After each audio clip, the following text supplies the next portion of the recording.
Hi friends, welcome back to my channel. ఈరోజు మా mummy చేసిన రెసిపీ చింత చిగురు ఎండు చేపల కర్రీ. దీనికి కావాల్సిన పదార్థాలు: ఎండు చేపలు మెత్తాళ్ళు 200 గ్రామ్స్, చింత చిగురు, టమాటోస్ 2, 3 ఆనియన్స్, పచ్చిమిర్చి 5 కట్ చేసుకోవాలి. తర్వాత ఉప్పు, కారం, పసుపు అవి సరిపోతాయి ఈ కర్రీకి.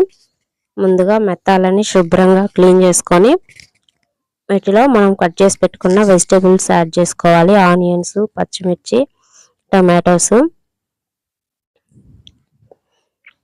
దీనిలోనే 1 స్పూన్ పసుపు యాడ్ చేసుకోవాలి. అలాగే టేస్ట్కి తగినంత సాల్ట్ యాడ్ చేసుకోవాలి. తర్వాత కారం యాడ్ చేసుకోవాలి. కారం టేస్ట్కి తగ్గట్టుగా యాడ్ చేసుకోవాలి. నేనైతే 2 స్పూన్స్ యాడ్ చేస్తున్నాను. కారం యాడ్ చేశాక దీన్ని బాగా మిక్స్ చేసుకోవాలి.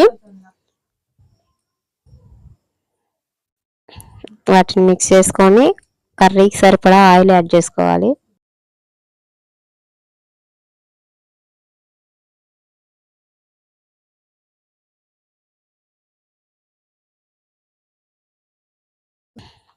ఆయిల్ యాడ్ చేశాక వెజిటేబుల్స్కి ఆయిల్ పట్టేలాగా కలుపుకోవాలి. కలుపుకొని దీనికి సరిపడా వాటర్ యాడ్ చేసుకోవాలి.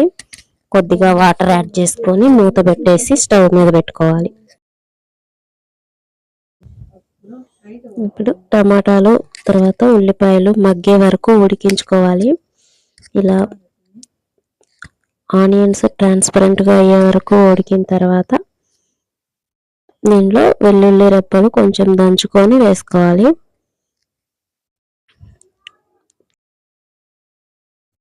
వీటిని ఎక్కువగా కదపకూడదు. మధ్య మధ్యలో స్లోగా కలుపుకుంటూ ఉడికించుకోవాలి. ఇలా వాటర్ అంతా ఎగిరిపోయి దగ్గర పడిన తర్వాత చింత చిగురు యాడ్ చేసుకోవాలి.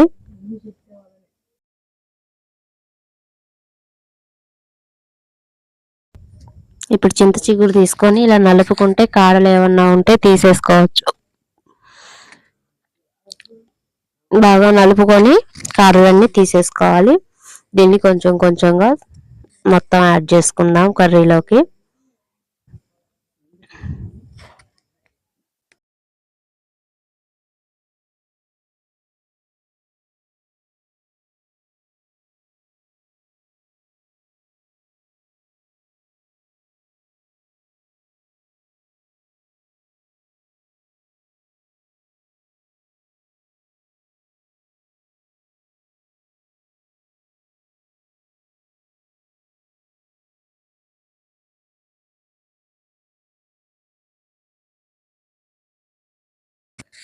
చింత చిగురుని బాగా మిక్స్ చేసుకొని మూత పెట్టి ఉడికించుకోవాలి.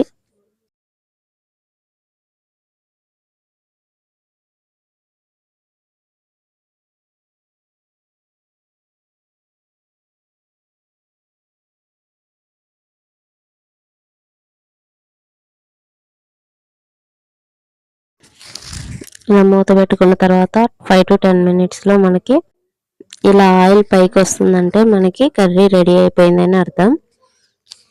ఇలా ఉన్నప్పుడు కొంచెం కలుపుకొని ఒకసారి టేస్ట్ చెక్ చేసుకొని సాల్ట్ ఏమైనా సరిపోకపోతే యాడ్ చేసుకోవచ్చు. ఇప్పుడు అయితే అన్నీ సరిపోయాయి. మనకి ఎంతో టేస్టీగా ఉండే సింపుల్ కర్రీ రెడీ అయిపోయింది. Thanks for watching. Please subscribe my channel.